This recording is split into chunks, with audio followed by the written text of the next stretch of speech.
Hello बच्चों, good morning. कैसे हो सब। कल अपन ने जो है 10th क्लास का फर्स्ट चैप्टर फिनिश कर लिया था। आज अपन जो है सेकंड चैप्टर में मूव करने वाले हैं और अपना सेकंड चैप्टर जो है वो है मानव तंत्र, और उसमें भी पहला टॉपिक करने वाले हैं अपन पाचन तंत्र। ठीक है, तो चलिए स्टार्ट करते हैं। पाचन तंत्र, सबसे पहले तो पाचन का मतलब क्या होता है। पाचन का मतलब होता है कि तोड़ना। पाचन का अगर शाब्दिक अर्थ का मतलब समझे अपन तो पाचन का मतलब होता है बेटा तोड़ना। ठीक है, अगर पाचन की डेफिनेशन पूरी अपन देखें तो जटिल कार्बनिक पदार्थों को सरल कार्बनिक पदार्थों में तोड़ना ही क्या होता है, पाचन होता है। ठीक है, अगर जटिल कार्बनिक पदार्थ हैं, भोजन खा रहे हैं तो उसमें क्या होते हैं, जटिल कार्बनिक पदार्थ होते हैं, उनको सरल रूप में लाना ही क्या होता है, पाचन तंत्र होता है। ठीक है, पाचन होता है। अगर पाचन तंत्र की बात करें तो ये जो प्रक्रम हो रहा है उसके लिए कौन सा तंत्र काम कर रहा है उसको पाचन तंत्र कहते हैं। ठीक है, तो यहाँ तक क्लियर होगा आपका। पाचन तंत्र की परिभाषा बता दी मैंने। पाचन तंत्र क्या होता है या पाचन क्या होता है। पाचन का मतलब होता है जटिल कार्बनिक पदार्थों को सरल रूप में लाना पाचन होता है। इसके लिए जो तंत्र काम में कर रहा है उसको पाचन तंत्र कहते हैं। ठीक है, इसका डायग्राम आपको अच्छे से क्लियर होना चाहिए, क्योंकि अगर बात करें अपन 10th बोर्ड में तो 2 नंबर का जो है इसका डायग्राम आएगा। इनमें से जितने भी मैं सिस्टम पढ़ाने वाला हूँ उनमें से 2 नंबर का क्या आने वाला है, डायग्राम आने वाला है। तो आपको बहुत इंपॉर्टेंटली ये चीज़ करनी है। ठीक है, इनकी प्रैक्टिस करनी है अच्छे से। तो पाचन तंत्र इस तरीके से डायग्राम बनाना है आपको क्लियरली। ओके, तो इसके कौन कौन से भाग होते हैं, कौन कौन से अंग होते हैं, कौन कौन सी ग्रंथियां इसमें काम कर रही हैं, वो अपन आज पढ़ने वाले हैं। तो देखो, पाचन तंत्र की अगर अंगों की बात करें तो सबसे पहला अंग कौन सा है, मुख। ओके, फिर उसके बाद में दूसरा अंग जो है वो कौन सा है, ग्रसनी। तीसरे अंग की अगर बात करें अपन तो वो कौन सा है, ग्रास नली, ईसोफेगस। अच्छा, ग्रसनी को बोलते हैं फेरिंग्स इंग्लिश में, और ग्रास नली को इंग्लिश में बोलते हैं ईसोफेगस। ओके, फिर अगर आगे अपन चलें तो चौथा जो अंग है वो कौन सा है, आमाशय। कौन सा भाई, आमाशय, स्टमक। इसके 3 भाग होते हैं बच्चों, ध्यान रखना, कार्डियक, फंडिस, पाइलोरिक, या इसको अपन जठर निर्गमी भाग बोलते हैं। इतना क्लियर है कि आमाशय के 3 भाग होते हैं, कार्डियक, फंडिस, पाइलोरिक, या पाइलोरिक को अपन एक और नाम दे सकते हैं, जठर निर्गमी भाग। देखो यहाँ अगर डायग्राम में समझाऊँ मैं तो कार्डियक जो है ये वाला भाग होता है। फंडिस जो है ये यहाँ से लेकर यहाँ तक जो बीच वाला भाग है वो कौन सा होता है, फंडिस भाग है। और पाइलोरिक भाग कौन सा होता है बेटा, ये लास्ट वाला भाग जो है इसका अंतिम भाग, उसको अपन क्या बोलते हैं, पाइलोरिक। इतना क्लियर है। फिर अपन आगे चलते हैं तो चौथा जो अंग है इसका वो आ जाएगा बेटा यहाँ पे, अगर बात करें पांचवा अंग जो है वो आ जाएगा छोटी आंत। एक मुंह हो गया, ग्रसनी, ग्रासनली, आमाशय, और 5वां अंग जो है वो कौन सा है, छोटी आंत, स्मॉल इंटेस्टाइन। इसके भी 3 भाग होते हैं, ग्रहणी, मध्यांत्र और शेषांत्र, ड्यूडेनम, जेजुनम और इलियम। ठीक है, ड्यूडेनम, जेजुनम और इलियम, ग्रहणी, मध्यांत्र और शेषांत्र। मध्यांत्र को अग्र शुद्धांत्र भी बोलते हैं और शेषांत्र को शुद्धांत्र भी बोलते हैं। इतना क्लियर होगा आपका। ठीक है, फिर देखो अगर 6ठा अंग जो है वो कौन सा है, बड़ी आंत। 6ठा अंग कौन सा है यहाँ पे, बड़ी आंत। बड़ी आंत के भी 3 भाग होते हैं। तो बड़ी आंत जो है उसका पहला भाग कौन सा हो जाएगा, सीकम, कोलन और मलाशय। ये तीनों क्या हैं, इसके भाग है, सीकम, कोलन और रेक्टम, मलाशय। ओके, ये तो क्या है, इसके अंग है। पाचन तंत्र में कौन कौन से अंग काम में आ रहे हैं, ये 7 अंग काम में आ रहे हैं। क्लियर है बच्चों। फिर अगर अपन बात करें तो देखो ग्रंथियां कौन कौन सी काम में आ रही है। ग्रंथि में अगर बात करें तो ये ग्रंथि फर्स्ट, ये इसको ए लिख देता हूं मैं, ग्रंथि, लार ग्रंथि। ठीक है, लार ग्रंथि कौन सा एंजाइम बनाती है, टाइलिन एंजाइम बनाती है, या लार एमाइलेज भी बोलते हैं इसको। तो लार ग्रंथि से स्रावित हार्मोन एंजाइम कौन सा है, टाइलिन या एमाइलेज इसको बोलते हैं। ठीक है, अब आगे आ जाओ। दूसरी जो ग्रंथि है वो कौन सी है, यकृत ग्रंथि। कौन सी है बच्चों, यकृत ग्रंथि। ठीक है, और यकृत ग्रंथि जो है क्या बनाती है, पित्तरस बनाती है बच्चों। बहुत इंपॉर्टेंट चीज़ है कि शरीर में पित्तरस का निर्माण कहाँ होता है, बाइल जूस जिसको बोलते हैं, वो कहाँ बनता है, यकृत में बनता है बच्चों। फिर अगर बात करें अपन तो 3rd जो है सी, ये वाली ग्रंथि है अग्नाशय। अग्नाशय 3 ग्रंथियां काम में आ रही हैं। पहली कौन सी है, लार ग्रंथियां, टाइलिन, या ये कौन सा एंजाइम बनाती है, टाइलिन या एमाइलेज। 3 ग्रंथियां होती है पाचन तंत्र में। पहली कौन सी है? लार ग्रंथि। दूसरी यकृत जो पित्तरस का निर्माण करती है, बाइल जूस का निर्माण करती है। और तीसरी कौन सी है? अग्नाशय। इतना क्लियर है बच्चों? तो ध्यान रखना कि 7 तो अंग है यहाँ पे। अच्छा, एक और रह गया था, मलद्वार। ये 8वां अंग है, ये ध्यान रखना, ग्रंथि नहीं है, ये क्या है? अंग है। तो इतना क्लियर होगा आपका। पहला अंग, अगर अंगों की बात करूं मैं, तो पहला अंग कौन सा है? मुख। फिर ग्रसनी, फेरिंग्स। फिर ग्रासनली, ईसोफेगस। ओके, इंग्लिश में बोल रहा हूं मैं इनको। फोर्थ, आमाशय या स्टमक। आमाशय के 3 भाग होते हैं, कार्डियक, फंडिस और पाइलोरिक। क्लियर है बच्चों? छोटी आंत जो होती है उसके 3 भाग होते हैं, ग्रहणी, मध्यांत्र और शेषांत्र। क्लियर है? इंग्लिश में इनको बोलेंगे ड्यूडेनम, जेजुनम, इलियम। इतना क्लियर है बच्चों? फिर अपन आ जाते हैं बड़ी आंत। बड़ी आंत के 3 भाग होते हैं, सीकम, कोलन और मलाशय। सीकम, कोलन और मलाशय। ग्रंथियां जो हैं 3 होती हैं पाचन तंत्र में। पहली है लार ग्रंथि जो टाइलिन या एमाइलेज एंजाइम बनाती है। दूसरी है यकृत, लीवर जिसको बोलते हैं। तो पित्तरस का निर्माण कहाँ होता है? यकृत में होता है। और अग्नाशय जो है ये भी एक ग्रंथि है जो अग्नाशयी रस बनाती है। क्या बनाती है बच्चों? अभी आगे पढ़ा दूंगा मैं। ये क्या बनाती है? अग्नाशयी रस। तो इतना क्लियर है, तो इसका फटाफट से स्क्रीनशॉट ले लो। बहुत इंपॉर्टेंट चीज़ें हैं इसमें, क्विक, ठीक है? बहुत इंपॉर्टेंट चीज़ें हैं, स्क्रीनशॉट ले लो फटाफट से इसका, फिर अपन आगे बढ़ते हैं। ठीक है बच्चों? तो देखो, ये तो था इसका डायग्राम जो 2 नंबर का आता है बोर्ड में। 10th बोर्ड का जो एग्ज़ाम होता है, फाइनल एग्ज़ाम, उसमें डायग्राम आने वाला है। कोई भी एक तंत्र देगा, उसका एक डायग्राम आएगा जो 2 नंबर का आएगा। ठीक है? तो 2 नंबर क्लियर करने अपने को। फिर अब एक एक अंग को अपन और ग्रंथियों को डिस्कस करेंगे अच्छे से। ठीक है? पहले, उससे पहले मैं आपको डेफिनेशन लिखवा देता हूँ पाचन की, पाचन तंत्र की। तो देखो, अगर पाचन की परिभाषा की बात करूँ मैं, तो पाचन का मतलब क्या होता है बच्चों? ध्यान रखना, डाइजेशन का मतलब होता है तोड़ना। शाब्दिक अर्थ तो क्या होता है इसका? तोड़ना। अगर इसकी परिभाषा की बात करूँ तो वह प्रक्रम या जटिल कार्बनिक पदार्थों को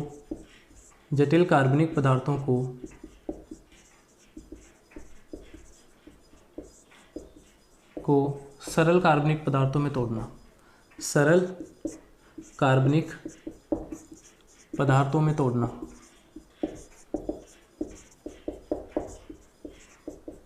ठीक है? ये क्या होता है? पाचन होता है। इस प्रक्रम के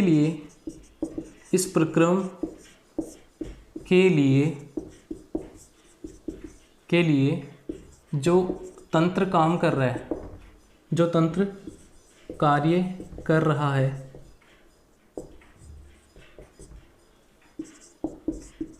उसे पाचन तंत्र कहते हैं। पाचन तंत्र कहते हैं। इतना क्लियर है? तो ये परिभाषाएं आपको याद रखनी है। फिर एक आपको पॉइंट याद रखना है कि पाचन तंत्र का अध्ययन, पाचन तंत्र का अध्ययन, पाचन तंत्र का अध्ययन होता है बच्चों गैस्ट्रोएंट्रोलॉजी। गैस्ट्रोएंट्रोलॉजी।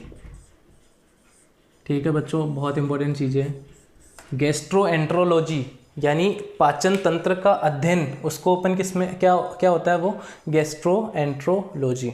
ठीक है बच्चों? इतना याद रख लोगे आप। फिर अगर अपन बात करें तो ये आपको बेसिक पॉइंट इसके याद रखने। हाँ, अगर एलिमेंट्री आहार नाल जो होती है, एलिमेंट्री केनाल, आहार नाल, ठीक है, एलिमेंट्री केनाल, अगर इसके अपन अंगों की बात करें तो अंग तो 7 बताए अपन ने अभी। ठीक है? 7 या 8 अंग जो होते हैं वो कौन कौन से हैं? देखो, पहला अंग अपन ने बताया मुख। फिर दूसरा कौन सा बताया बच्चों? ग्रसनी। तीसरा कौन सा था? ग्रासनली। फिर पांचवा कौन सा, फोर्थ कौन सा था? आमाशय। फिफ्थ कौन सा था? छोटी आंत, बड़ी आंत,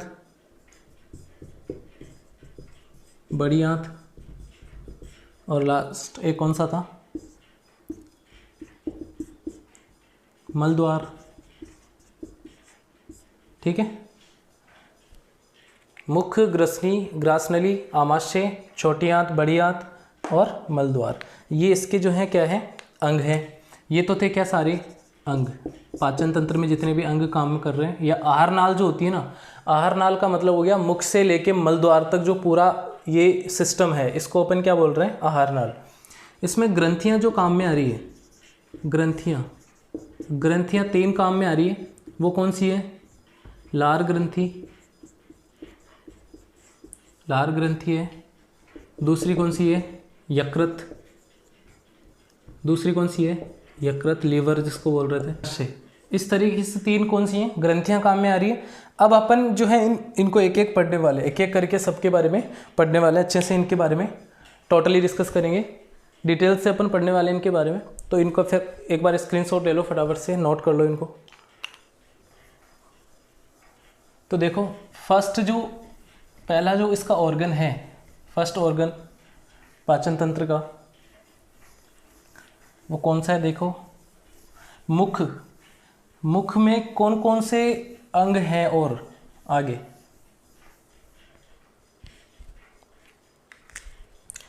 तो पहला जो अंग है वो कौन सा है, मुख, माउथ।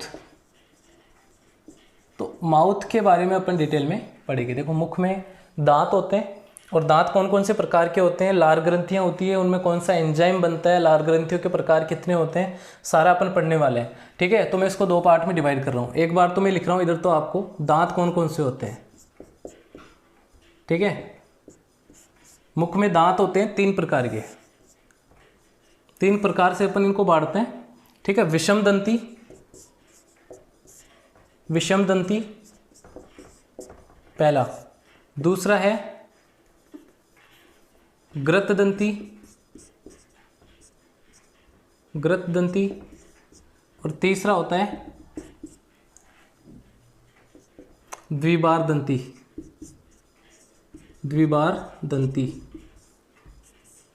तो ये तीन भागों में इसको बांटते हैं अपन। तो ये होता है विषम दंती, तो संरचना के आधार पर बांटे जाते हैं, संरचना के आधार पर, इनको तो संरचना के आधार पर बांटा जाता है। ठीक है, ग्रंथ दंती जो होते हैं ना, वो उसकी स्थिति के अनुसार, दांतों की स्थिति के अनुसार, अकॉर्डिंग टू पोजीशन, उनकी स्थिति क्या है मुंह में। ठीक है, अभी बताता हूँ इनको डिटेल में। द्विबार दंती का मतलब होता है कि वो किस, यानी 2 बार, जैसे अपन बोलते हैं दूध के दांत 2 बार आते हैं, टूटते हैं, फिर वापस आते हैं, तो वो द्विबार दंती में आएंगे। ठीक है, तो अपन विषम दंती जो है इनको आगे 4 भागों में बांटते हैं। ये 4 प्रकार के होते हैं। विषम दंती जो है 4 प्रकार के होते हैं। विषम दंती अगर आपको इंग्लिश में लिखना है तो विषम दंती को हिट्रोडोंट। ठीक है, फिर द्विबार दंती का मतलब होता है डाइफायोडोंट, और ग्रत दंती हो जाएगा थेकोडोंट। इतना क्लियर है अभी। विषम दंती हिट्रोडोंट, ग्रत दंती थेकोडोंट, और द्विबार दंती का मतलब क्या हो गया, डाइफायोडोंट।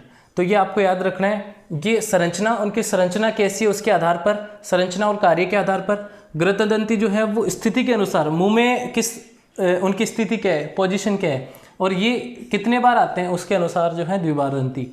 ये जो है 4 प्रकार के होते हैं। विषम दंती जो है 4 प्रकार के होते हैं। पहला तो है यहाँ पे कृंतक, याद रखना, ये इंपॉर्टेंट है। कृंतक या इंसीजर। दूसरा है रदनक, केनाइंस जिसको बोलते हैं। ठीक है, और फिर आता है अग्रचवर्णक, या इनको बोलते हैं प्रीमोलर्स, और एक आ जाता है इसमें 4th मोलर, या फिर अपन बोलते हैं इसको च्वार्णक, मोलर्स। ठीक है भाई, इतना क्लियर है। तो ये याद रख लोगे आप, दांत जो है उनको 3 प्रकार में विभाजित किया जाता है, विषम दंती, ग्रत दंती और द्विबार दंती। तो विषम दंती जो है उनको संरचना के आधार पर, उनकी स्ट्रक्चर कैसी है, उनके वर्क क्या है, उनके फंक्शन क्या है, उसके अनुसार जो है ये 4 भागों में बांटे जाते हैं। विषम दंती को 4 भागों में बांटते हैं, कृंतक, रदनक, अग्रच्वर्णक और च्वर्णक। ये इतना क्लियर है आपको। विषम दंती को इंग्लिश में बोलते हैं हेट्रोडोंट, ग्रत दंती को बोलते हैं थेकोडोंट और द्विबार दंती को बोलते हैं डायफाइडोंट। इनको जो है 20 दांत तो जो हैं वो दूध के दांत जिनको बोलते हैं अपन, 20 वो होते हैं दूध के दांत, दूध के दांत। और 12 दांत जो होते हैं ना वो परमानेंट एक ही बार आते हैं वो पूरी लाइफ में, और 20 दांत जो हैं वो दूध के दांत होते हैं, पहले आते हैं फिर टूटते हैं फिर वापस से उगते हैं ये, ठीक है। कृंतक जो है इनका फंक्शन क्या होता है, चीर फाड़ करना या कुतरना, सॉरी कुतरना, कुतरना या काटना।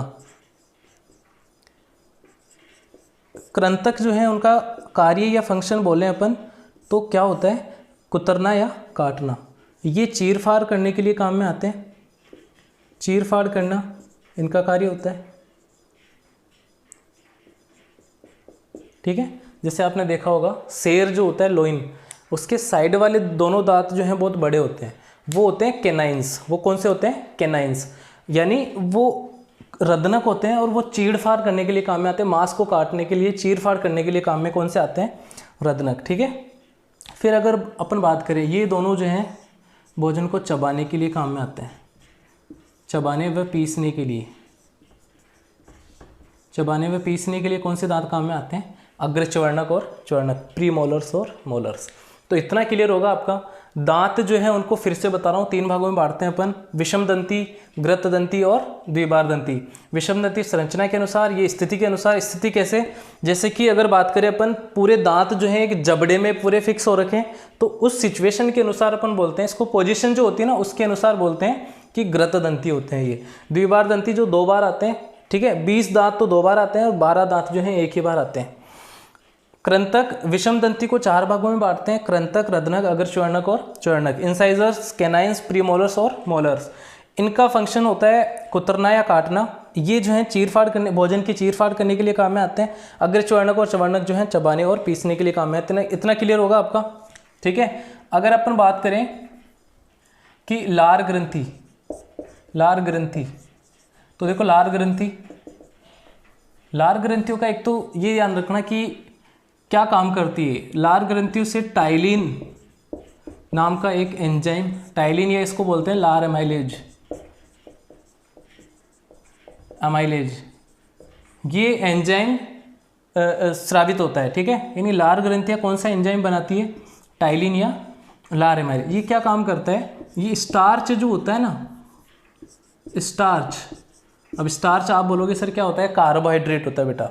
जितने भी अपन अनाज खाते हैं उनमें क्या होता है, ये अनाज जो होते हैं उनमें क्या होता है, स्टार्च होता है। उसको अपने को क्या होता है, पाचन करना होता है, क्योंकि हमारा शरीर इसको एब्जॉर्ब नहीं कर सकता डायरेक्ट, स्टार्च को हमारा शरीर नहीं ले सकता, इसलिए इसको सरल रूप में लाना होता है। तो पहला काम ही कहाँ से स्टार्ट हो जाता है, लार ग्रंथि से। टाइलिन एंजाइम क्या करता है, स्टार्च को किस में बदल देता है बेटा, माल्टोज में। किस में बदल देता है, माल्टोज में। इतना याद रख लोगे आप, स्टार्च को किस में बदलता है, माल्टोज में। लार एमाइलेज या फिर टाइलिन जो है स्टार्च, जो खाने में स्टार्च या अनाज में स्टार्च होता है, उसको किस में बदल देता है, माल्टोज में, ठीक है। ये जो है लार ग्रंथियाँ अगर बात करें अपन, तो ये भी 3 प्रकार की होती हैं। पहला अगर बात करें अपन तो वो होती है अधोजिह्वा, अधोजिह्वा। दूसरी होती है कर्णमूल या कर्णमूल होती है, कर्णमूल लार ग्रंथि, लार ग्रंथि।